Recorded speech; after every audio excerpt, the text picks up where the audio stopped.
Hey everyone, it's Kim from Dream Build Academy, and I've got a hot tip for you. I was out taking my daily walk, and this is a house that I pass every day. Quite lovely, right? This photo doesn't show the scale, but you can see the quality of the construction. Gorgeous stained wood on the face of the walls, neutral, smooth stucco. There was a team of people that really obsessed about the details on this house. And what sparked the idea for this hot tip today is that I walked by at twilight. The lights were just coming on. Wow, this home is just even more beautiful at night. This didn't happen on accident. A fantastic architect and lighting designer made this happen. And here's the moral of the story.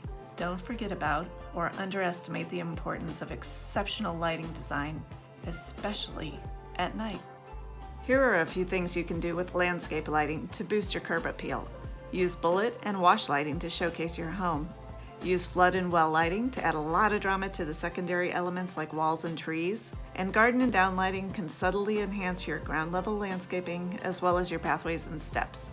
If you enjoyed this content and want more content like it, hit the like button or even consider subscribing to our free Facebook group and our YouTube channel, Dream Build Academy. Thanks for joining me and see you next time.